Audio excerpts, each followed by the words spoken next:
The 1,000 injuries of Fortunato I had borne as best I could, but when he ventured upon insult, I vowed revenge. You, who so well know the nature of my soul, will not suppose, however, that I gave utterance to a threat. At length I would be avenged.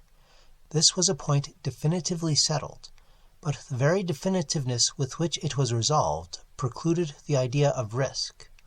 I must not only punish, but punish with impunity. A wrong is unredressed when retribution overtakes its redresser.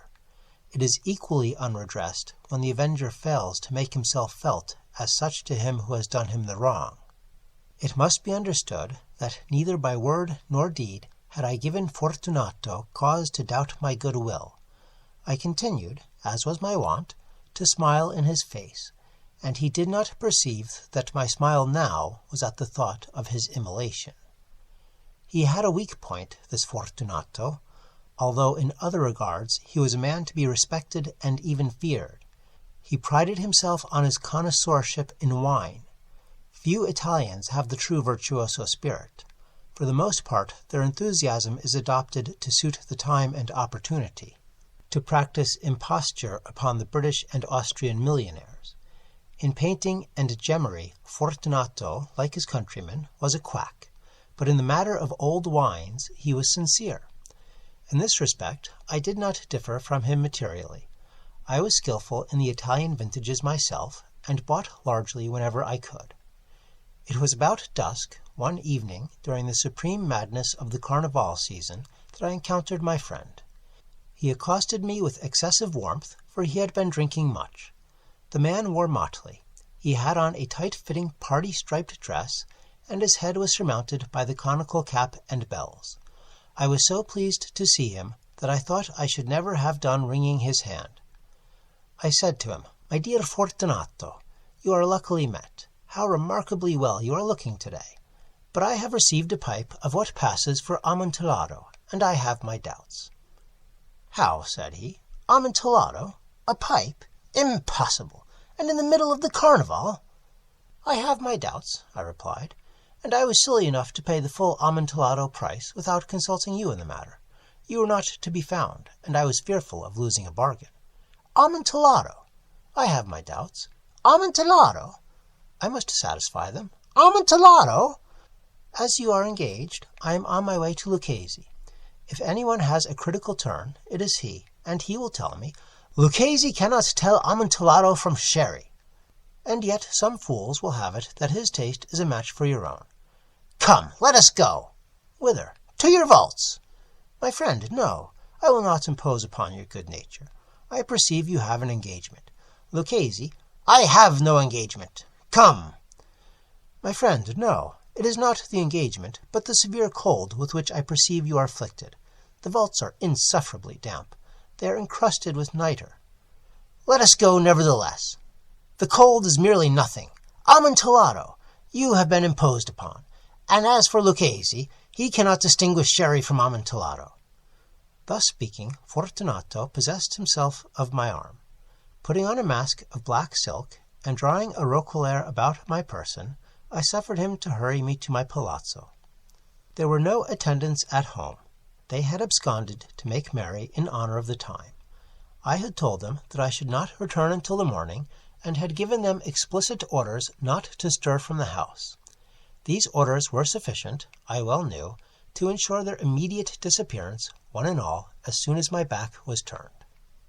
I took from their sconces 2 flambeaux, and giving one to Fortunato, bowed him through several suites of rooms to the archway that led into the vaults.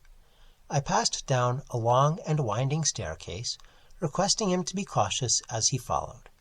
We came at length to the foot of the descent, and stood together on the damp ground of the catacombs of the Montresors. The gait of my friend was unsteady, and the bells upon his cap jingled as he strode. "The pipe," said he. "It is farther on," said I. "But observe the white webwork which gleams from these cavern walls." He turned toward me, and looked into my eyes with 2 filmy orbs that distilled the rheum of intoxication. "Nitre?" he asked at length. "Nitre," I replied. "How long have you had that cough?"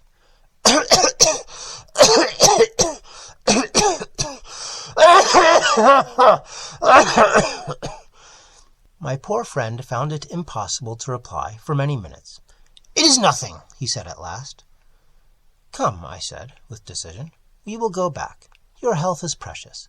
You are rich, respected, admired, beloved. You are happy, as once I was. You are a man to be missed. For me it is no matter. We will go back. You will be ill, and I cannot be responsible. Besides, there is Lucchesi."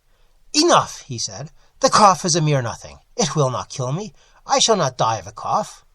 "True, true," I replied, "and indeed I had no intention of alarming you unnecessarily. But you should use all proper caution.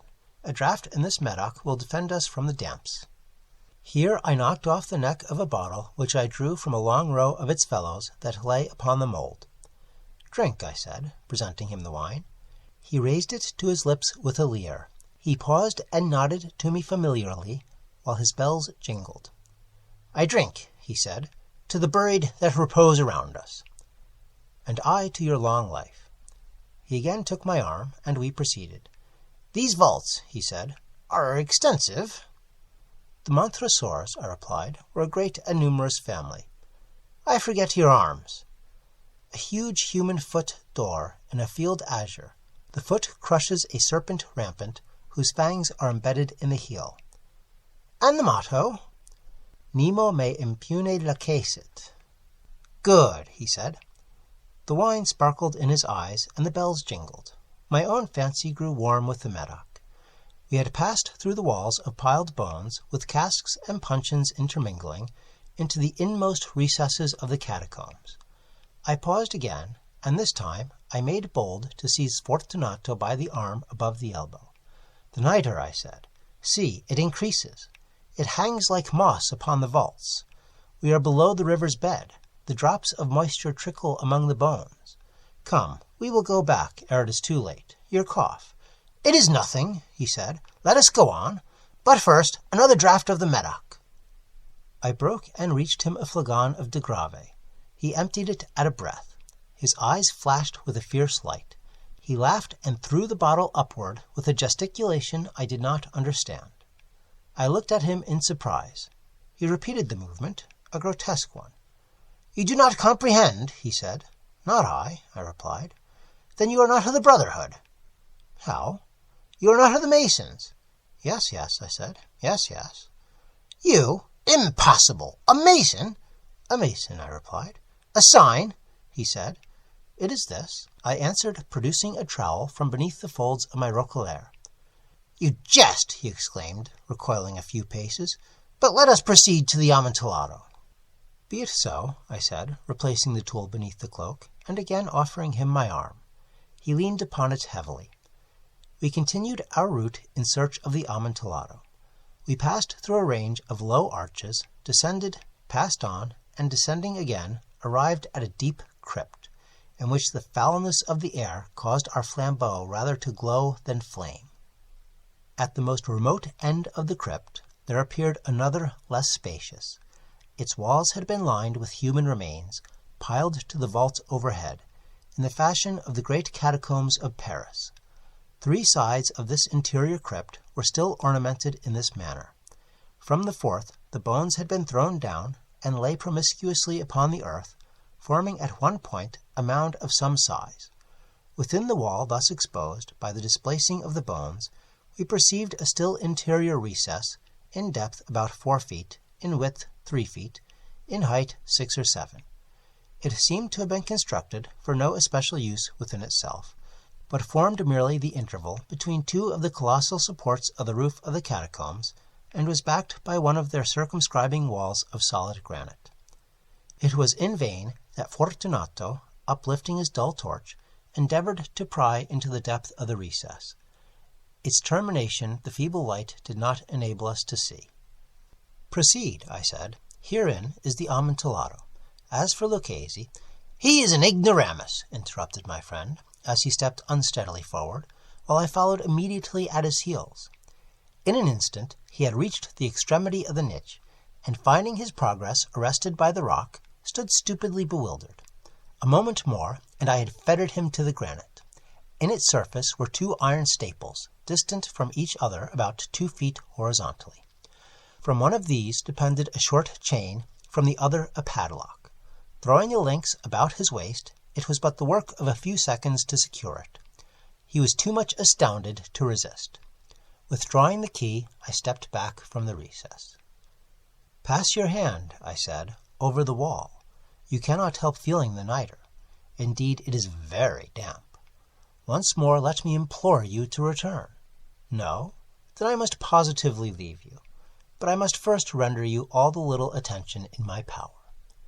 "The Amontillado!" ejaculated my friend, not yet recovered from his astonishment. "True," I replied, "the Amontillado." As I said these words, I busied myself among the pile of bones of which I have before spoken. Throwing them aside, I soon uncovered a quantity of building stone and mortar. With these materials, and with the aid of my trowel, I began vigorously to wall up the entrance of the niche. I had scarcely laid the first tier of the masonry when I discovered that the intoxication of Fortunato had in a great measure worn off. The earliest indication I had of this was a low moaning cry from the depth of the recess. It was not the cry of a drunken man. There was then a long and obstinate silence. I laid the second tier, and the third, and the fourth, and then I heard the furious vibrations of the chain. The noise lasted for several minutes, during which, that I might hearken to it with the more satisfaction, I ceased my labors and sat down upon the bones. When at last the clanking subsided, I resumed the trowel and finished without interruption the 5th, the 6th, and the 7th tier. The wall was now nearly upon a level with my breast. I again paused, and, holding the flambeau over the mason-work, threw a few feeble rays upon the figure within. A succession of loud and shrill screams, bursting suddenly from the throat of the chained form, seemed to thrust me violently back. For a brief moment I hesitated. I trembled. Unsheathing my rapier, I began to grope with it about the recess, but the thought of an instant reassured me. I placed my hand upon the solid fabric of the catacombs, and felt satisfied. I reapproached the wall. I replied to the yells of him who clamored. I re-echoed, I aided, I surpassed them in volume and in strength. I did this, and the clamorer grew still. It was now midnight, and my task was drawing to a close. I had completed the 8th, the 9th, and the 10th tier. I had finished a portion of the last and the 11th. There remained but a single stone to be fitted and plastered in. I struggled with its weight. I placed it partially in its destined position. But now there came from out the niche a low laugh that erected the hairs upon my head. It was succeeded by a sad voice, which I had difficulty in recognizing as that of the noble Fortunato. The voice said, "Ha, ha, ha, a very good joke indeed, an excellent jest. We will have many a rich laugh about it at the palazzo, over our wine, The Amontillado," I said. "Yes, the Amontillado. But is it not getting late? Will they not be awaiting us at the palazzo? The Lady Fortunato and the rest. Let us be gone." "Yes," I said, "let us be gone." "For the love of God, Montresor!" "Yes," I said, "for the love of God." But to these words I hearkened in vain for a reply. I grew impatient. I called aloud, "Fortunato!" No answer. I called again, "Fortunato!" No answer still. I thrust a torch through the remaining aperture, and let it fall within. There came forth in return only a jingling of the bells. My heart grew sick on account of the dampness of the catacombs. I hastened to make an end of my labor. I forced the last stone into its position. I plastered it up.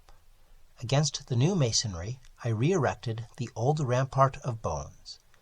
For the half of a century no mortal has disturbed them. In pace requiescat.